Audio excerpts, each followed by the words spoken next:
So, hello friend, in this video we are going to talk about Law 6 book, the book 48 Laws of Power by Robert Greene.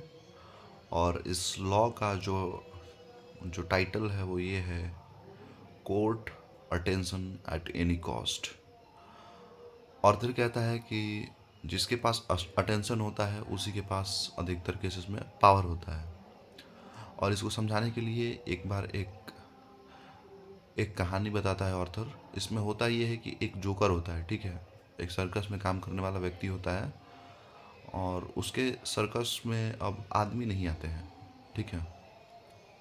तो वो क्या करता है कि एक murder की कहानी, वो क्या करता है कि एक इंसान की मर्डर की खबर फैली होती है शहर में, और लोगों में ये एक इमेज बनी होती है कि जिस इंसान ने मारा है वो लोग किसी एक इंसान को दोषी समझते हैं। तो वो क्या करता है, जो जोकर होता है, वो उसी इंसान का भेष पकड़ करके भीड़ में चला जाता है और लोग उसे मारने ही वाले होते हैं।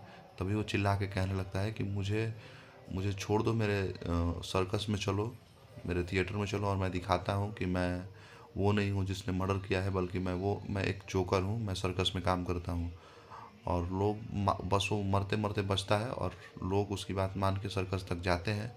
और वो वहाँ पर पता चलता है कि जो कहानी है, वो जो आदमी जो मरा था वो हकीकत में मरा ही नहीं था, बल्कि सर्कस ने ही इसको प्लान किया था, ठीक है। इसके बाद उसी आदमी की एक और आदमी कहानी बताता है ऑर्थर। कहता है कि एक बार एक भिखारी ने उस जोकर से भीख मांगे। तो उसने भीख की जगह पे कहा कि चलो मैं तुमको काम दे देता हूँ, एम्प्लॉयमेंट दे देता हूँ। तो भिखारी मान जाता है। अब वो भिखारी से कहता है कि जो मेरे सर्कस है उसमें जो रोड आ रही है उसमें, तो तुमको ये मैं 3 ईंटें दे रहा हूँ, तुम एक पाँच 3 की 5 ईंटें दे रहा हूँ, तुम एक ईंटें निकालना और ये एक ईंट लगा देना। फिर जो तुम्हारे पास नई ईंट आई होगी फिर दूसरी ईंट निकालना, फिर उसको लगा देना। और तुमसे कोई कुछ भी सवाल पूछे तो तुम बोलना मत, और तुम अपने काम में सीरियस रहना, ठीक है। तो भिखारी मान जाता है और वो चला जाता है और वो ईंट निकालता है रोड से। और जो उसको वो ईंट दिया होता है 5 वो लगाता है। फिर वो ईंट एक रोड से निकाला होता है, तो फिर उसके पास 5 ईंटें हो जाती हैं। वो ऐसा ही करते करते पूरा जो उसका सर्कस होता है उसके राउंड में कंप्लीट कर देता है। और लोग उससे सवाल आते हैं, पूछते हैं कि तुम ऐसा क्यों कर रहे हो। तो वो सीरियस रहता है, जवाब नहीं देता है। लोगों को बहुत क्यूरियोसिटी होती है, बहुत ज़्यादा भीड़ आ जाती है।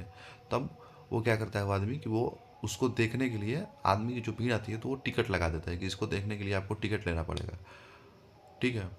और टिकट लगा देती है। लेकिन अगले ही दिन होता क्या है कि पुलिस उसको हटा देती है वहाँ से, क्योंकि वहाँ पे ट्रैफिक जाम लग रहा था, ठीक है।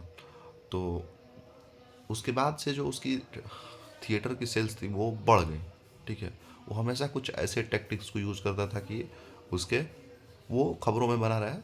और वो उसका मानना ये था, ऑर्थर का भी मानना है और उस व्यक्ति का भी मानना ये था, कि अटेंशन बुरी हो या अच्छी हो ये फ़र्क नहीं पड़ता, अटेंशन होनी चाहिए। लोग आपके अगेंस्ट भी हों तो भी कोई दिक्कत नहीं है, लेकिन लोग आप पे अटेंशन देने चाहिए, ठीक है। और इस थ्योरी का यूज़ करते हुए वो अपने थिएटर में लोगों को लाने में कामयाब होता है, ठीक है। ऑर्थर का भी मानना होता है कि आपको कुछ ऐसा करना चाहिए हमेशा कि आप सुर्खियों में बने रहें, अटेंशन में लोगों को रहें, ठीक है। ताकि जब आप अटेंशन में रहोगे तभी चर्चे में रहोगे, तभी आप पावर में रहोगे, ठीक है। तो ऑर्थर कहता है कि आपको हमेशा किसी ऐसे व्यक्ति को टारगेट करना चाहिए जो कि पावरफुल हो, लोकप्रिय हो, लोग उसको जानते हो। उससे होगा क्या कि उससे आप भी उसके जो फेम होगा उसके पार्ट बन जाएगा। और जब आप उसको टारगेट करेंगे तो लोगों को नज़र में खबर बनेगी कि आपने ऐसा किया है और आप अटेंशन पा जाओगे, ठीक है। ऐसा होगा। ऑर्थर कहता है कि आपको मिस्टीरियस रहना चाहिए हमेशा। मिस्टीरियस इन द सेंस, जैसे कि उसके लिए एक कहानी बताता है माटा की। माटा एक डांसर होती है और वो पेरिस में डांस करती है। उसके बारे में अफवाह खबरें ये थी हुई कि कुछ खबरें होती हैं कि उसकी जो दादी है वो जावा की प्रिंसेस की बेटी है, ठीक है। और उसका जो बचपन बीता है वो जावा आइलैंड पे ही बीता है। लेकिन कभी कभी खबर आती है कि वो आयरिस में बिलोंग करती है और उसका बचपन वहाँ बीता है, लेकिन ये भी होता है कि वो इंडियन डांस बहुत अच्छा करती है, इसलिए वो इंडिया में भी रही है। लेकिन इस सब बातों के बाद भी किसी को कंफर्म नहीं होता है कि वो कहाँ की रहने वाली है और कहाँ की नहीं। उसकी जो आइडेंटिटी है वो मिस्ट्री बनी हुई होती है। बाद में एक बार पेरिस पेरिस में ही, फ्रांस में ही उसको गिरफ्तार कर लिया जाता है, तब पता चलता है कि वो हॉलैंड की निवासी है और वो कभी कभी इंडिया नहीं गई, ना ही वो जावा पली बड़ी है, ना ही वो इंडिया में रही है, ना ही वो आयरिस की है। वो एक जर्मन स्पाई है और उसके बाद उसको एग्जीक्यूट कर दिया गया। लेकिन आपको इस बात को हमेशा ध्यान रखना चाहिए कि जब आप अटेंशन सीख कर रहे हो तो आप राजा महाराजा या फिर जो बहुत ही ज़्यादा इन्फ्लुएंशियल लोग हैं, बहुत ही ज़्यादा पावरफुल लोग हैं, उनके खिलाफ आप मत जाओ।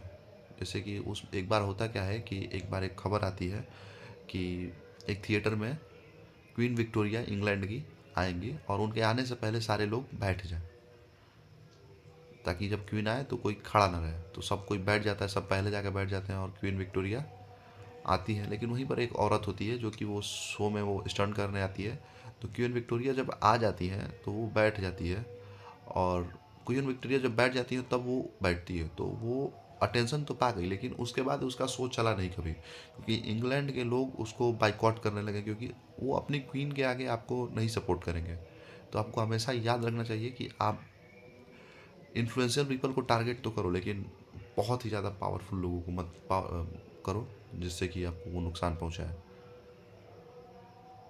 मेरा नाम है रविराज यादव। मिलता है आपसे अगले वीडियो में, तब तक के लिए जय हिंद, जय भारत, जय माँ भारती।